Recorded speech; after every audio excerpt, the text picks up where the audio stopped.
You are listening to A Better Place, the Girl Scout Gold Award Project Explained. I am Serene Haroon.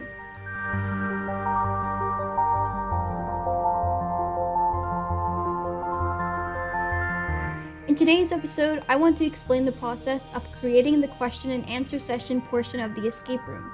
Admittedly, the question and answer session was the easiest part of my entire project to both plan and execute.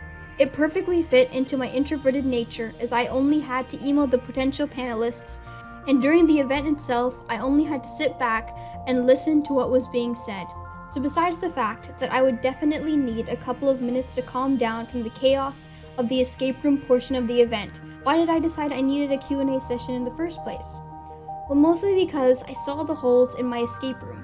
I knew that my escape room would not be enough to drive home the point that I was trying to make, and I knew that my participants would require a way for them to apply what they had learned into real life. The Q&A session was perfect for that. I also knew that I was in no way qualified to answer my participants' questions. I had next to no emergency preparedness experience. I myself barely followed what I preached in the escape room, and while I had done extensive research on the topic, I knew that there would be questions that I could not answer. So I had to contact someone else to answer the questions for me. The next obvious question is, who would I contact? I wanted a variety of people available to answer the participants' questions, each speaking from their own perspectives and experiences. So I decided I wanted a frontline worker, like a firefighter or paramedic, and someone from a local level who makes decisions about a city and its constituents, and a person from the federal level who presided over the entire country and specialized in keeping the country safe from emergencies.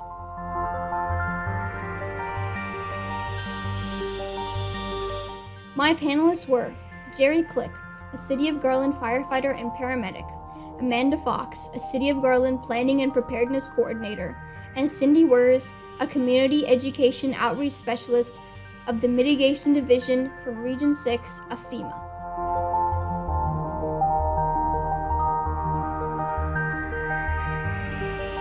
I anticipated that my participants would be a little hesitant to ask the questions that were on their mind. So I created a list of questions and gave it to my volunteers so that they could ask it in the dead space between participant questions. In the end, I think that this was the best decision I made throughout my entire project. The volunteers asked questions directly from the question list, creating a flow of questions that the participants easily entered themselves into. All in all, the Q&A session was one of the simpler parts of the event, and definitely one of the most stress-free. It nicely tied up all of the loose ends left by the escape room, and shaped a path that the participants could easily follow from game to reality.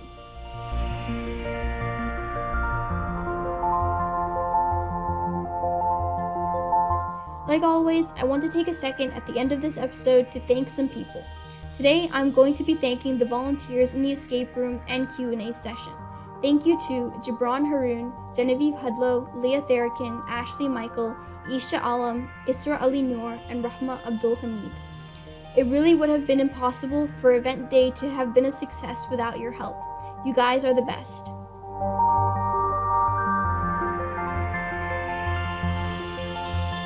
In this episode, I mentioned a variety of materials I created for my project.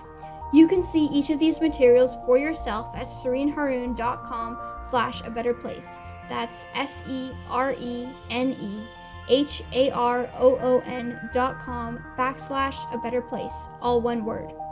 There you can also find the rest of the episodes in this series, along with transcripts and extra resources and videos to assist you.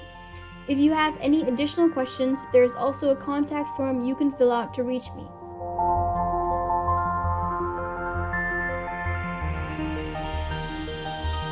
Next time, and for the final episode of A Better Place, I will be giving you a couple tips that I think would really be helpful to make your project a success. Thank you for listening, and I'll see you next time.